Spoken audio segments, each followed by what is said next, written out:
In the dark corridors of American business history, few figures evoke as much admiration and hatred as John Davison Rockefeller. He did not simply participate in the oil industry. He did not merely dominate it, he swallowed it whole. At the peak of his power, his company, Standard Oil, controlled nearly 90% of all oil refining in the United States. His influence stretched from the crude oil fields deep beneath the earth to the kerosene lamps burning in millions of American homes, illuminating the entire Industrial Revolution. He built an empire so vast, so efficient, and so completely ruthless that the federal government eventually had to create entirely new legal frameworks just to try and restrain him. His enemies called his company the Octopus. It was a monstrous, invisible creature whose tentacles reached into every corner of the economy, squeezing the life out of competitors, buying off politicians, and controlling the literal lifeblood of the modern age. This is not just a biography. This is an autopsy of absolute power. This is the story of cold ambition, strategic brilliance, predatory genius, and the birth of the modern monopoly. This is the story of how one man changed the rules of capitalism forever. Welcome to Case 024. Today, we open the file on the oil octopus. John Davison Rockefeller was born on July 8, 1839, in Richford, New York.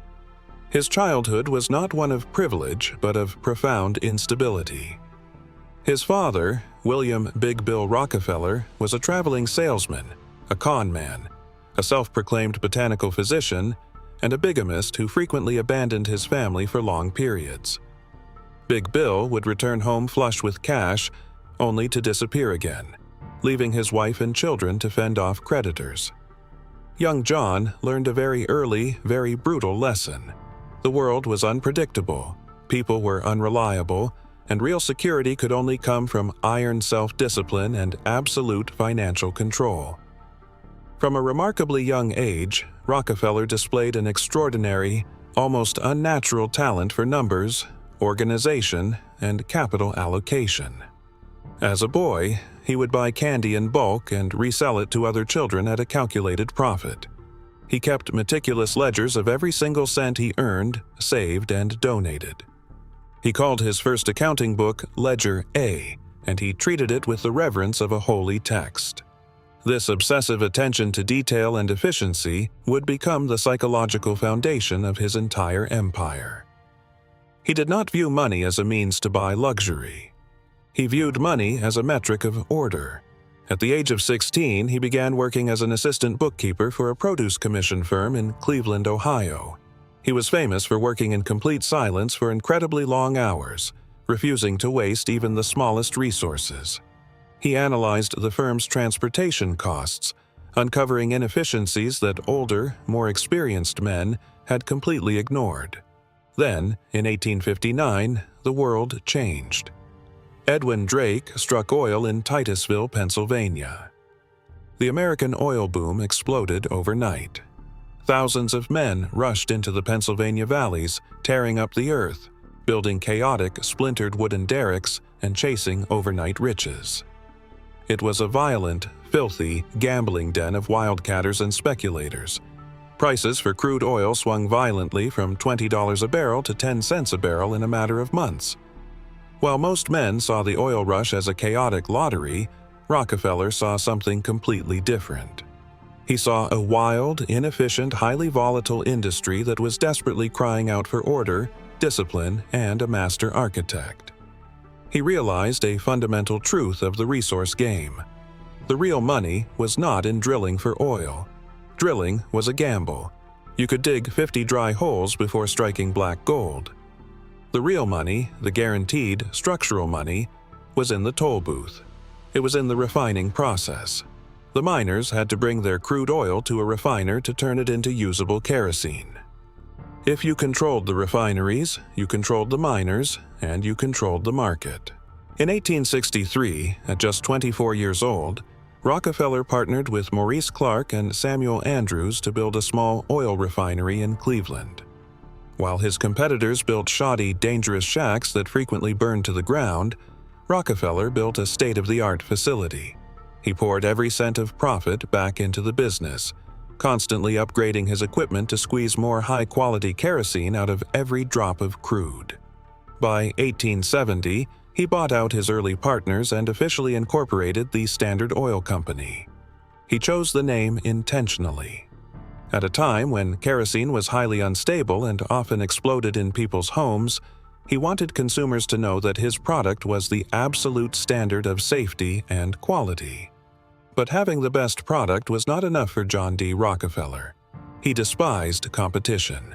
He viewed competition as a wasteful, destructive force that ruined profit margins and created market chaos.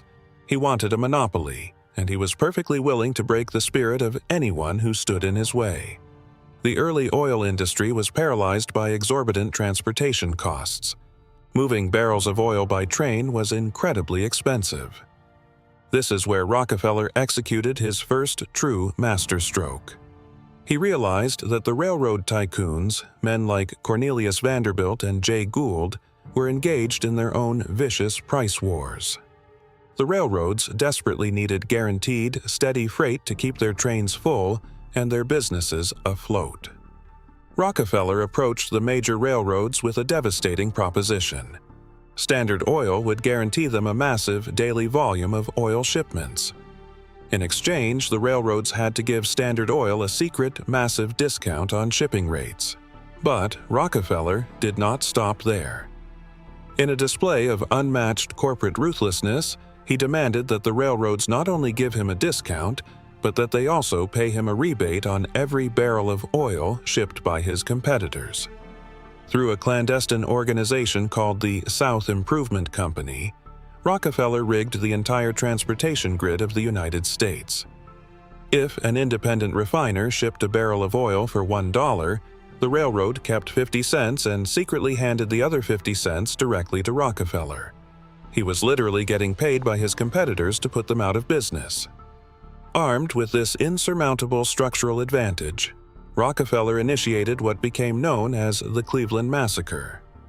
Over the course of 6 weeks in 1872, he approached the 26 competing independent oil refineries in Cleveland. He offered them a simple, chilling choice.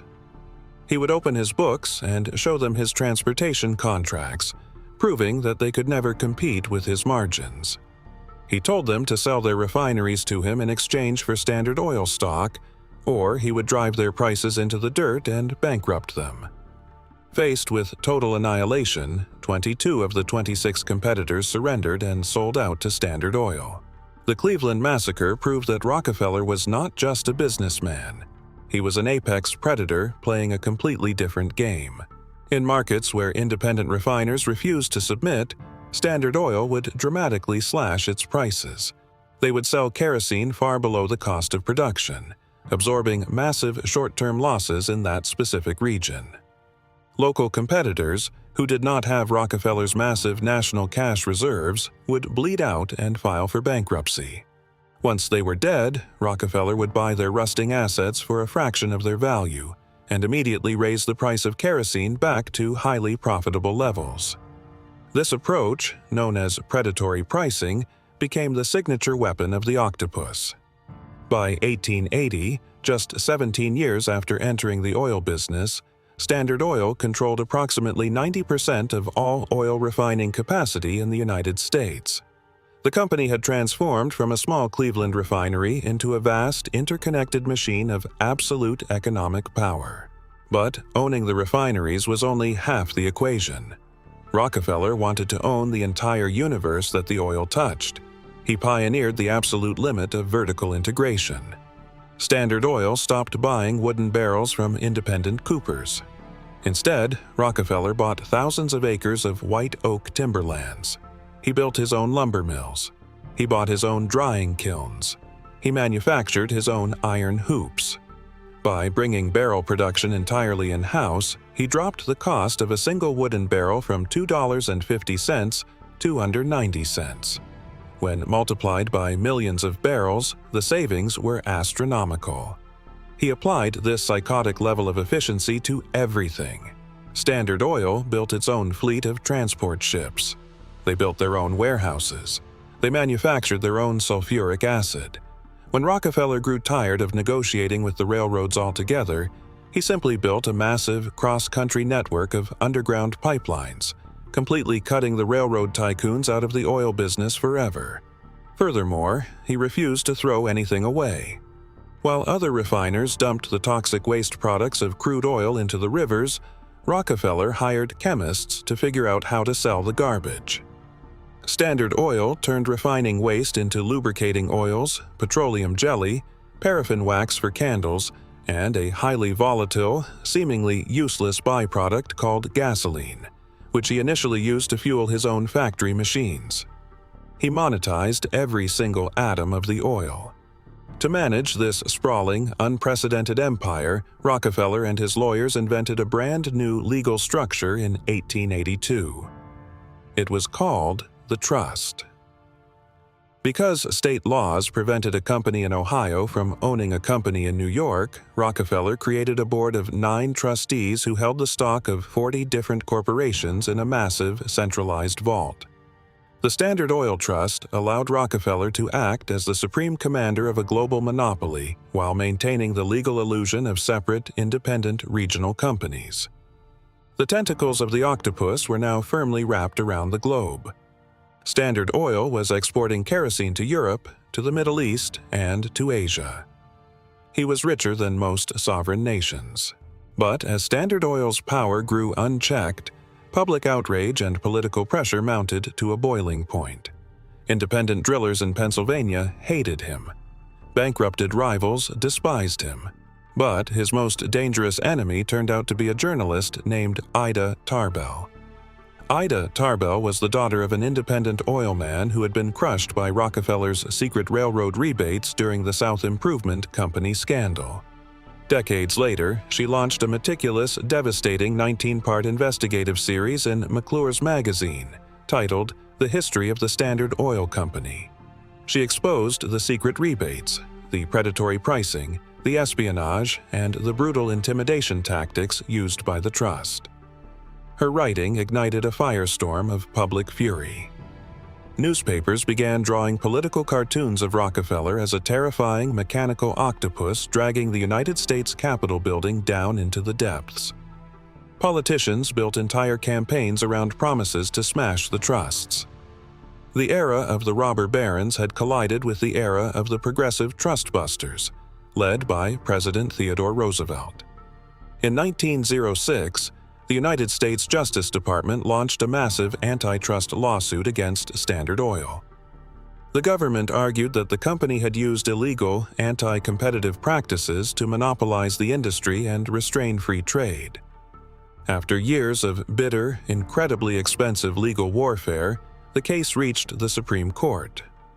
In 1911, the highest court in the land handed down a landmark decision.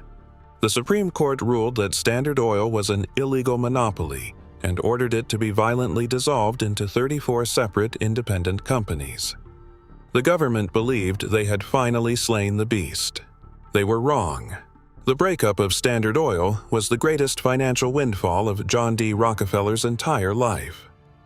When the monopoly was shattered into 34 pieces, those individual pieces began trading on the open stock market. Without the heavy political target on their backs, the individual companies flourished. Furthermore, the invention of the automobile had just made that previously useless byproduct, gasoline, the most valuable liquid on planet Earth. Because Rockefeller retained a massive percentage of ownership in all 34 of the new spin-off entities, his net worth exploded. The sum of the parts turned out to be infinitely more valuable than the whole. Those broken pieces of the octopus evolved into the global energy titans we know today, including Exxon, Mobil, Chevron, and Amoco. Following the dissolution, John D. Rockefeller became the world's first verified billionaire. At his absolute peak, his personal wealth was estimated to equal nearly 2% of the entire United States economic output. Rockefeller lived until 1937, passing away at the remarkable age of 97. In the later decades of his life, he entirely outsourced the management of his companies and turned his obsessive, calculating mind toward philanthropy. He applied the exact same ruthless efficiency to giving money away as he did to making it. He did not believe in blind charity. He believed in structural solutions. He donated hundreds of millions of dollars, the equivalent of many billions in today's money, to education, medical research, and public health initiatives. He provided the foundational funding for the University of Chicago, turning it into a world-class institution. He funded Spelman College. The Rockefeller Institute for Medical Research funded the scientists who discovered the cure for meningitis and eradicated hookworm in the American South. Yet, the legacy of the man remains stained by the blood and ruin of his corporate conquests. The vast fortune that funded all this incredible philanthropy was built on a foundation of crushed competitors, ruined families, and violently suppressed labor strikes, such as the horrific Ludlow Massacre of 1914 at a Rockefeller-owned coal mine. He remains one of the most deeply complex and polarizing figures in human history. He was simultaneously an industrial tyrant who suffocated the free market, and a visionary philanthropist who advanced medical science by a century. So, what is the ultimate strategic lesson of the oil octopus? John D. Rockefeller proved one of the most powerful, dangerous, and enduring truths in the mechanics of wealth. The person who controls the infrastructure inevitably controls the entire ecosystem. It is not enough to simply have a better product than your rivals. It is not enough to just compete on price or marketing. True, generational, unstoppable power comes from building a system so deeply integrated, so remarkably efficient, and so structurally dominant that meaningful competition becomes physically and mathematically impossible. Rockefeller did not want to win the game of oil. He wanted to own the board the game was played on. In today's world, we are watching brand new octopuses rise to power. These are the modern technology behemoths, the massive asset management firms, and the digital monopolies that seek to control cloud infrastructure, data flows, global supply chains, user attention, and the financial rails of the modern economy. They do not merely compete for your dollar. They attempt to own the digital battlefield itself, extracting a toll from every single transaction, every single search, and every single click. The parable of Standard Oil is both a grim warning and a masterclass in strategic instruction. If you do not own your own pipeline, your own platform, or your own distribution network, you are operating at the mercy of someone else's monopoly. Whether you are building a small business, investing in volatile markets, or simply trying to protect your own financial independence in an increasingly consolidated world, you must constantly ask yourself one very dangerous question. Am I building my own empire, laying my own tracks, and securing my own infrastructure? Or am I just another expendable drop of oil flowing silently through someone else's machine? This closes Case File 024.